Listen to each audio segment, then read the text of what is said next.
நாளின் செய்யும் வினிதானின் செய்யும் என நாடி வந்த கோழியின் செய்யும் கொடுங்கூற்றியன் செய்யும் குமரேசர் இரு தாளும் சிலம்பும் சதங்கையும் தண்டையும் சண்முகம் தோளும் கடம்பும் எனக்கு முன்னே வந்து தோன்றினே. உலகமெங்கும் வாழ்ந்து கொண்டிருக்கும் ஸ்ரீ குபேரன் டிவி நேயர்களுக்கு சைதை ராஜாவின் அன்பான வணக்கங்கள்.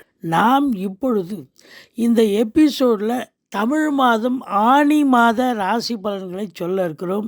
ஜூன் 16ஆம் தேதி முதல் ஜூலை 16 வரைக்கும் உள்ளடக்கிய நாட்களுக்கு கிரகங்கள் எப்பேற்பட்ட பலனை வழங்கப் போகிறது என்பதை ஒவ்வொரு ராசியாக பார்க்கலாம் வாங்க. அதற்கு முன் இந்த ஆனி மாதம் 2ஆம் தேதி சர்வ அமாவாசை, ஆனி 18 பௌர்ணமி திதி வருகிறது. வாங்க ராசிக்குள் செல்லலாம். மீன ராசி கால புருஷனுக்கு 12வது ராசி. குரு பகவான் ஆட்சி பெறும் வீடு. இப்பொழுது குரு பகவான் இதுவரைக்கும் மீனத்தில் ஆட்சி பீடத்தில் இருந்த குரு பகவான் மேஷத்தில் சென்று சஞ்சாரம் செய்து பலனை தர இருக்கிறார். உங்களை பொறுத்தவரையிலையும் இந்த மீன ராசிக்கு 7.5 சனி வந்தாச்சு. மீனராசி அப்படின்னா பூரட்டாதி 4ஆம் பாதம், உத்திரட்டாதி 1 முதல் 4 பாதங்கள், ரேவதி 1 முதல் 4 பாதங்கள் உள்ளடக்கியது. இந்த ஆனி மாத கிரகங்கள் மீனராசிக்கு எப்பேற்பட்ட பலனை வழங்கப் போகிறது அப்படின்னு பார்க்க போகிறோம். ரொம்ப பிரமாதமாக இருக்குங்க. 7.5 சனி நடந்துகிட்ருக்கு. அது கூட 19 வயசுக்குள்ளே இருக்கிறவங்களுக்கு தாங்க முதல் சுற்று. 19 வயசுக்கு மேலே இருக்கிறவங்களுக்கு செகண்ட் ரவுண்டு. முதல் ரவுண்டு கொஞ்சம் படிக்கிற பிள்ளைங்களுக்கு கொஞ்சம் ஏடாகுடமாக இருக்கும். மார்க்கு ஸ்கோர் பண்ண முடியாது, எதிர்பார்த்த மதிப்பெண்கள் வராது.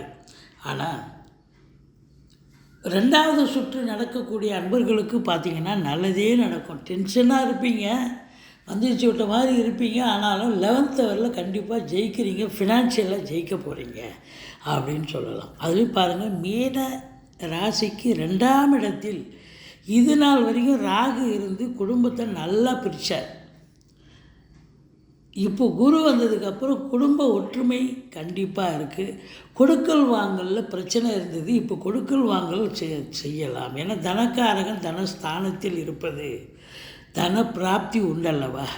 அதாவது பொருளாதார மேன்மை, குடும்ப மேன்மை, குடும்பத்தில் நிம்மதி, சந்தோஷம், குதூகலம், நல்ல பணவரவு, பொருள் வரவு.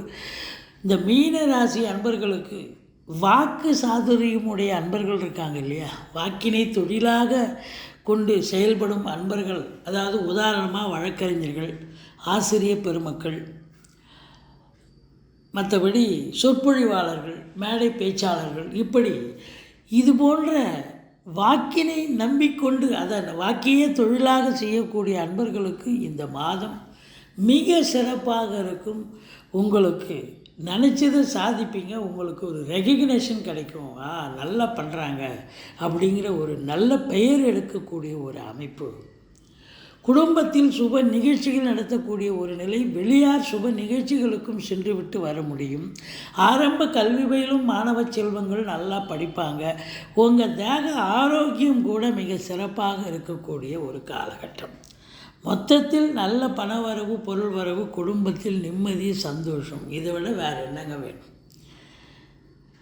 3ஆம் இடம் என்று சொல்லக்கூடிய 3ஆம் இடத்தை அதிபதி 3க்கும் 8க்கும் உடையவர் தான் சுக்கிரன்.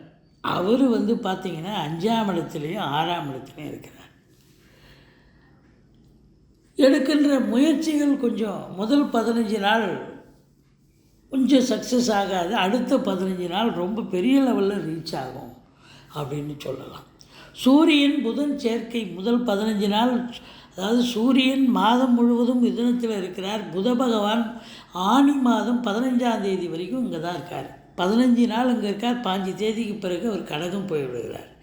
அப்போது சூரியன் புதன் சேர்க்கை, புதாதித்ய யோகம், கல்வி நிறுவனங்கள், கல்வியாளர்கள், கல்வி பயிலும் மாணவ செல்வங்கள், புதனுடைய ஆதிக்கம் நிறைந்த பத்திரிகையான ஆட்சி பெறுகிறார் புதன். பத்திரிகை துறை, எழுத்துத்துறை, எழுத்தாளர்கள், கவிஞர்கள், ஆடிட்டர்கள், வங்கி பணியாளர்கள், வழக்கறிஞர்கள், ஆசிரியர்கள், பேராசிரியர்கள், இலக்கியவாதிகள், சொற்பொழிவாளர்கள் இவங்க அத்துணை பேர்களுக்கும் மிக சிறப்பான ஒரு மாதமாக அமையப்போகிறது. புதன் ஆதிக்கம் நிறைந்த அன்பர்கள் வேலைக்காக முயற்சி பண்ணீங்க, பத்திரிகை துறை, எழுத்துத்துறை, மீடியா துறையில் வேலைக்காக முயற்சி பண்ணுறீங்க அப்படின்னா கண்டிப்பாக முயற்சி பண்ணலாம், சக்ஸஸ் ஆக. ஏன்னா அங்கேருந்து 10ஆம் பார்வையாக உங்களுக்கு 7ஆம் பார்வையாக 10ஆம் வீட்டை சூரியனும் புதனும் தனுசுவை பார்க்குறாங்க. 10ஆம் வீடு ஏற்கனவே 10ஆம் வீட்டை வேறு குரு பார்க்குறாரு. அப்போ இந்த மீன ராசி அன்பர்களுக்கு வேலைக்காக காத்து கொண்டிருக்கும், அது அரசு உத்தியோகமாக இருக்கட்டும், தனியார் துறையாக இருக்கட்டும், இல்லை இலக்கிய துறைகள், புதனுடைய துறையாக இருக்கட்டும், எந்த துறையில் நீங்கள் முயற்சி பண்ணுறீங்களோ அந்த துறைக்கு கண்டிப்பாக வேலை வாய்ப்பு கிடைக்கும். தொழில் துவங்க நினைக்கும் அன்பர்கள் கண்டிப்பாக தொழில் துவங்கலாம். ஏன்னா ஓராண்டு காலம் இனிமே அங்கே தான் இருக்க போகிறாரு மேஷத்தில் குரு. அப்போ அங்கேருந்து உங்களுக்கு 10ஆம் இடத்தை பார்க்க போகிறாரு. அப்போ தொழில் இல்லை சரியாக போகலைன்னா தொழிலை மாற்றி அமைக்கலாம், இல்லை தொழில் விரிவாக்கம் பண்ணலாம். தொழில் நல்லா போச்சுன்னா விரிவாக்கம் பண்ணுங்கள், இன்னொரு பிரான்ச்சை ஓப்பன் பண்ணுங்கள். ஒரு சிலருக்கு அரசு உத்தியோகத்தில் இருக்கிறவங்களுக்கு கூடுதல் பொறுப்புகள் வழங்கி அதுக்கு தகுந்த ரெமுனரேஷன் உங்களுக்கு கிடைக்கக்கூடிய ஒரு அமைப்பு இருக்குங்க அப்படின்னு சொல்கிறோம். மற்றபடி மேலதிகாரி சக ஊழியர்களுடைய டார்ச்சரில் இது வரைக்கும் வேலை பார்த்துருப்பீங்க, இப்போ அவங்க எல்லோரும் உங்களுக்கு ஆதரவாக இருப்பார்கள்.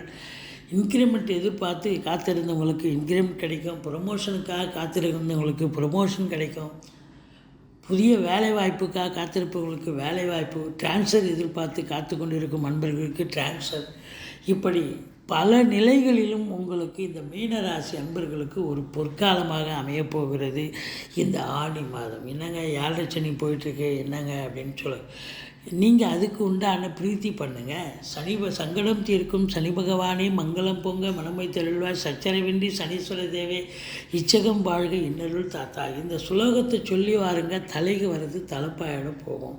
மற்றபடி உங்களுக்கு பார்த்தீங்கன்னு சொன்னால் 2ஆம் இடத்து அதிபதி செவ்வாய் நீச்சம் அடைஞ்சிருக்கிறார். 15 தேதிக்கு பிறகு அவர் 6ஆம் இடத்துக்கு சென்றாலும் குரு பார்வையில் இருக்கிறார்.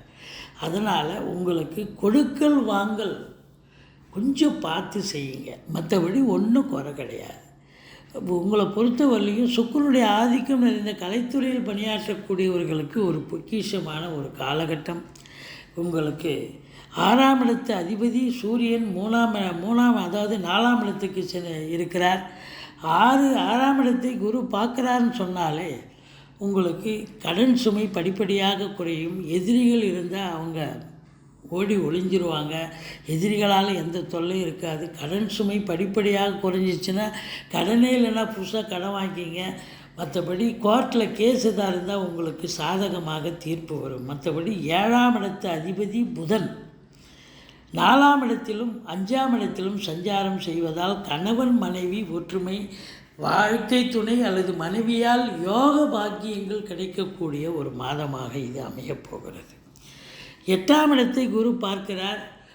கடன்கள் வசூலாகும், இன்சூரன்ஸ் பணம் கிளைம் ஆகி கைக்கு வரக்கூடிய ஒரு காலகட்டம். வாரிசே இல்லாத குடும்பங்களுக்கு உங்களை வாரிசாக நியமித்து அவங்களுடைய சொத்து பத்து நகை லிக்விட் கேஷ் உங்கள் பெயருக்கு மாற்றி எழுதக்கூடிய விபரீத ராஜயோகம் ஒரு சிலருக்கு அமையும். மற்றபடி பார்த்திங்கன்னா 7ஆம் இடத்துக்கு 2ஆம் இடம் 8ஆம் இடமாக வருவதால் உங்களுடைய வாழ்க்கை துணை அல்லது மனைவி மூலமாக நல்ல பண வரவு பொருள் வரவு வரப்போகிறது. எப்படி? அவங்க உத்தியோகம் பார்க்குறவங்களா இருந்தால் ப்ரமோஷன் இன்க்ரிமெண்ட் கிடச்சி அதில் ஒரு பண வரவு பொருள் வரவு, இல்லை அவங்க பிறந்த வீட்டிலேருந்து லிக்விட் கேஷோ ஜுவல்ஸோ கொண்டு வரக்கூடிய ஒரு நிலை. இப்படி உங்களுடைய வாழ்க்கை துணையால் உங்களுக்கு ஆதரவு, பொருளாதார வரவு, பேராதரவு கண்டிப்பாக கிடைக்கப் போகிறது என்று சொல்லலாம். 9ஆம் இடம் சனி பார்வையில் இருக்கிறது. 9ஆம் இடம் என்பது தகப்பன் ஸ்தானம். அப்போது 9ஆம் இடத்தை சனி பார்த்தால் தகப்பனுக்கு ஆரோக்கிய குறைவு ஏற்பட்டு மருத்துவமனைக்கு செல்ல நேரிடும். அல்லது உங்களுக்கு அவருடைய பிஸ்னஸோ இல்லை அவர் சமூகத்தில் அவர் அவப்பெயர் ஏற்படக்கூடிய ஒரு நிலை வரலாம். வெளிநாடு போக விரும்பும் அன்பர்கள் உங்களுடைய தாஸ்தாவேஜிகளை சரிவர எடுத்து செல்லுங்கள். பாக்கிய குறைவு ஏற்படுகிறது என்று சொல்லலாம். இந்த 4ஆம் இடத்தில் சூரியன் இருப்பது என்பது அப்டாமன் என்று சொல்லக்கூடிய அடி வயிற்றில் ஏதாவது பிரச்சனைகள், உஷ்ணம் சம்பந்தப்பட்ட பிரச்சனைகள், வயிற்று வலி, அது தீராத வலி, இப்படி ஏதாவது வரலாம். கொஞ்சம் எச்சரிக்கையோடு இருங்க. மற்றபடி உங்களுக்கு 10ஆம் இடம் குரு பார்வை அமக்கலமான ஒரு விஷயங்க. தொழிலில் ஒரு மறுமலர்ச்சி ஏற்பட போகிறது. 7.5 சனின்னு வருத்தப்பட்டுட்டு காத்துட்ருக்க உட்காந்துட்ருக்காதீங்க. 7 இந்த மீன ராசிக்கு ஒரு திருப்பு முனை. தொழில் மிக சிறப்பாக விளங்க போகிறது. உத்தியோகம் பார்க்குறவங்களுக்கு ப்ரமோஷன், இன்க்ரிமெண்ட் கிடைக்க போகிறது. மொத்தத்தில் பார்க்கும் பொழுது உங்களுக்கு இந்த சுக்கிர பகவான் உங்களுக்கு 12ஆம் இடத்தை பார்க்குறார். பெண்களால் செலவினங்கள் ஏற்படும். சுப செலவும் அசுப செலவும் சேர்ந்தே இருக்கக்கூடிய ஒரு காலகட்டம். இந்த மீன ராசிக்கு 12, 13, 14 தமிழ் தேதியை தான் குறிப்பிடுறோம். இந்த 3 நாளும் சந்திராசிரம நாட்களாக வருவதால் எச்சரிக்கையோடு இருங்கள். கேஷ் டிரான்சாக்ஷன் வச்சுக்காதீங்க. வண்டி வாகனங்களில் செல்லாதீர்கள். இரவு பிரயாணத்தை தவிர்த்து கொள்ளுங்கள்.